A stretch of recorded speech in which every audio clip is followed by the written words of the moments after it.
Well, thanks for attending our first time homebuyer seminar with the Ben Kinney team at Nashville Place.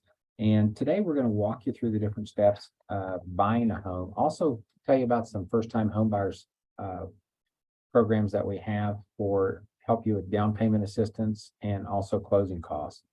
And I hope it's going to help you so that you can actually enjoy the dream of home ownership. So first thing to get started here is, what does home ownership mean to you? And because our mission is to deliver that dream of home ownership. And it's really all about you. It's about your needs, your dreams, your questions, your timeline, so that you're building your wealth in that. And one of the things we compare it to as far as our first time net worth of renters is $5,200, where if you own a home, the average net worth of a homeowner is $238,000. And this is something that means a lot to us because we have a lot of friends that may be renting, and we know that they can build a lot more net worth by owning a home, and more importantly, build security and stability for their family.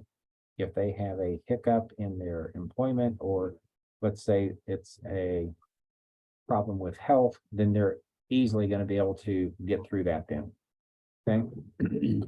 Now, there's several fears and facts that go into buying a home, and I want to walk through those. One is that I should wait until the real estate market gets better. Well, the fact is, it's never a wrong time to buy. You're going to be gaining equity. You're going to avoid higher prices later.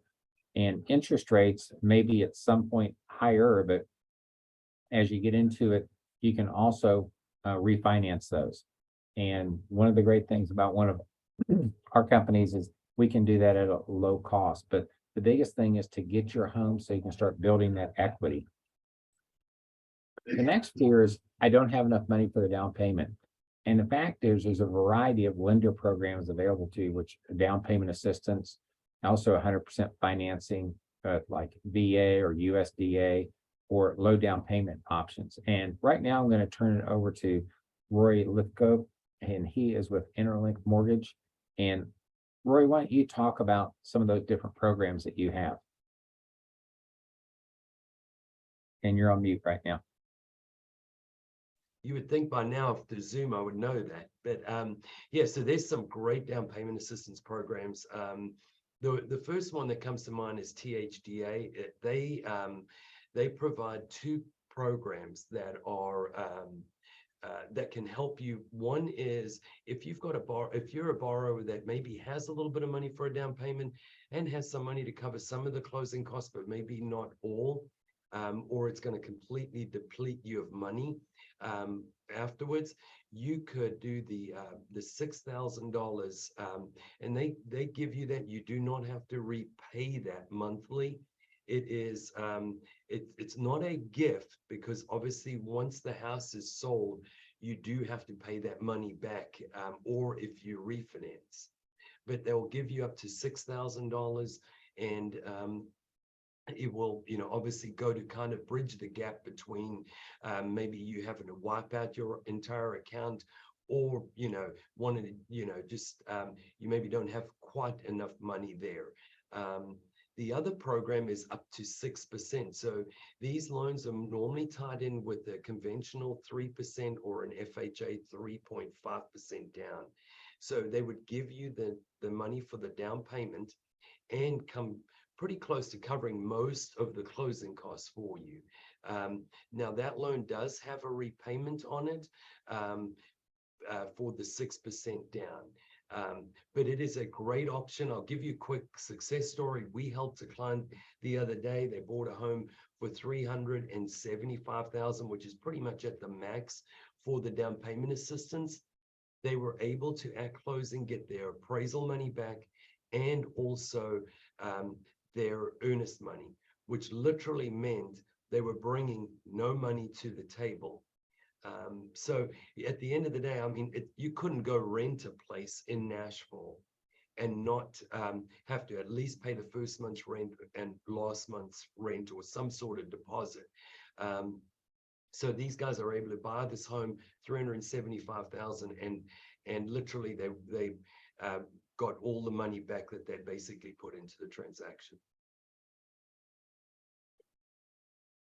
So obviously, if you've got questions on that, I'll be more than happy to answer any of them. We do have a down payment program. That program requires a 640 credit score. We do have another down payment assistance program that does go down to a 600 credit score, and that will give you the money for your down payment. You know, in that scenario, you would actually have to get the seller to cover the closing costs if you didn't have money for that. But the THDA option is by far the best option going right now. Very good. Now, one of the other fears we have is we can't afford to buy a dream home. And the fact is, the best way to get closer to buying your dream home is buy your first. Okay. And once you buy that, then build equity. And I just recently had a client where they bought one 3 years ago at 202,000. We ended up turning around and selling it for 290,000 3 years later. And they had in fact used that program where the state THDA helped them with the down payment money, helped them with that, and they bought a brand new house this time. Wow. So phenomenal program is just being able to first get started with getting your first home so you build that equity. Now there's 8 states to home ownership. The first thing is you're going to decide to buy. Okay. And the next one is you're going to make an offer. And then you're going to hire let me go back. You're going to decide to buy, hire your agent, you're going to secure your financing, and then find your home. Then you're going to make your offer, do your due diligence, which is what we call an inspection report, do the appraisal, close on your home, and then you're going to start protecting your investment with that. Now, deciding to buy is having in the mindset that this is the largest financial asset that we're going to purchase, okay, or have at this time. So why not have your own home rather than paying rent for it? So having a plan for that is huge. And a lot of people think, well, it's also emotional. Home is where the heart is. It's also rational. It's also going to be where our wealth is located too. Now, when you're looking at an agent, a couple things that the real estate agent should do for you is, one, educate you about the market. They should also help you find homes that fit your criteria. They're also going to negotiate on your behalf throughout the transaction. They're going to help you win by doing that. They're going to review the contracts, follow deadlines, coordinate the work of the other professionals, such as your inspector, your appraisers, and things of that nature, your title company. And they're also going to help solve any problems that may arise. And you'd think that it'd be kind of an easy transaction, but invariably, we run into things that we have to step in and help smooth out so the transaction can keep moving forward. Now, there's advantages to hiring the right agent. One is having that teamwork, and individual agents do a great job. However, teams are able to spread their resources around, where a lot of times they can make that a little bit more seamless. Also, having a proven track record, being able to communicate well with you throughout the transaction, getting access to off-market or pre-listed properties, their negotiating skills, because they do this all the time, networking with other agents, and also the loyalty of it, commitment to what your goals are, making certain that you're able to do that. Now, in the part of securing financing, pre-qualification versus pre-approval, and this one a lot of people get confused on. Pre-qualification is simply a rough estimate based on your credit and income. Now, pre-approval is a formal application that provides you with a commitment from the lender stating your purchasing power.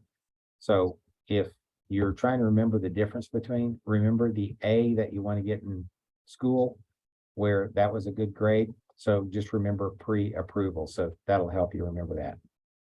Now, what a lender looks at is, one, they're going to look at the assets, how much money you have per down payment.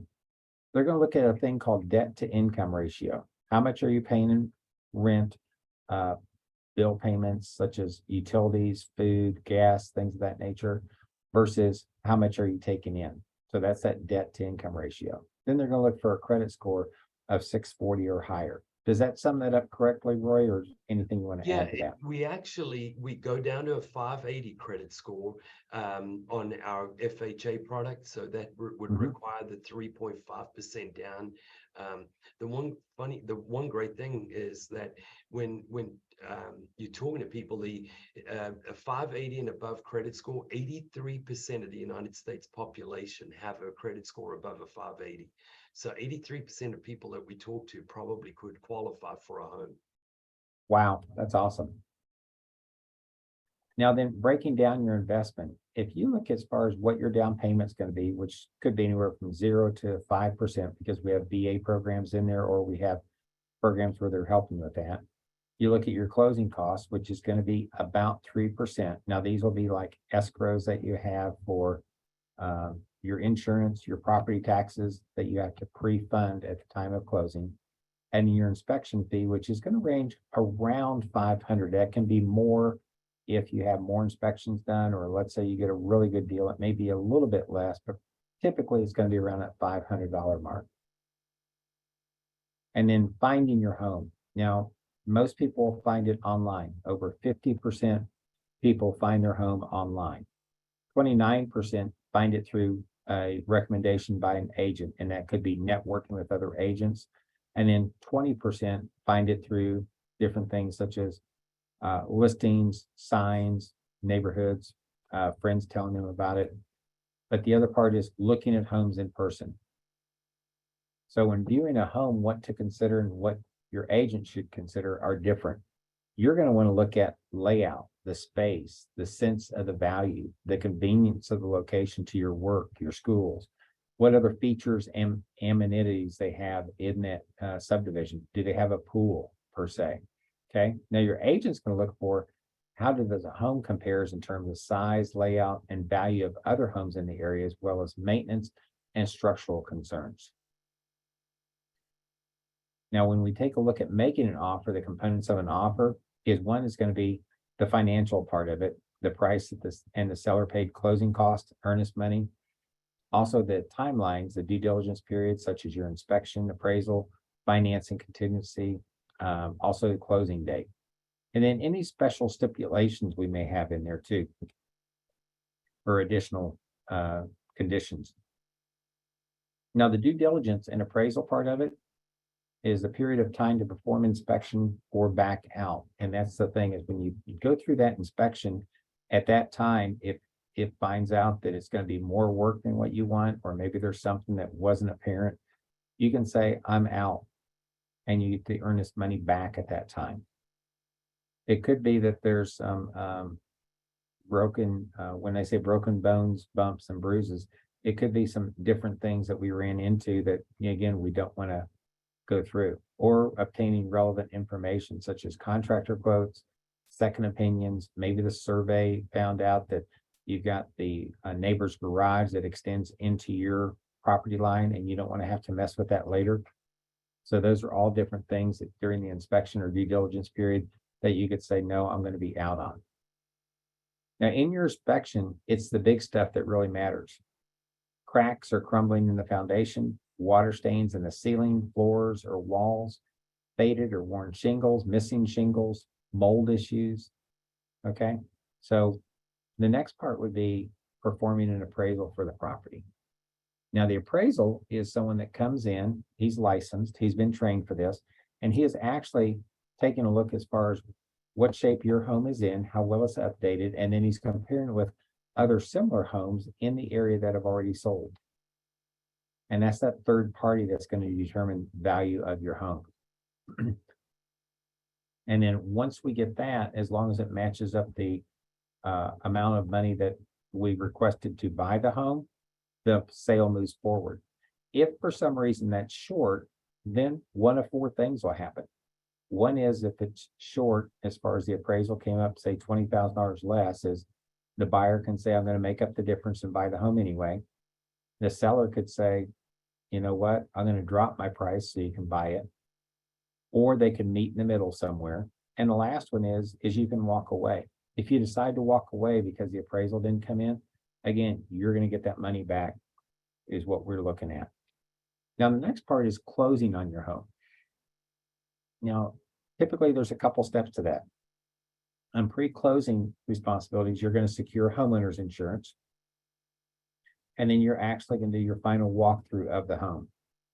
Now, When you start to get closer to it, we'll do a countdown to closing, which means getting your closing disclosure. And what that is it's going to be a form which shows exactly what you're going to bring to closing, but it breaks it down by line item, like what you're going to be putting in escrow for your insurance, what you're going to be putting in escrow for your taxes, how many months reserve do you have to have in those things, if there's anything such as title insurance you're going to have.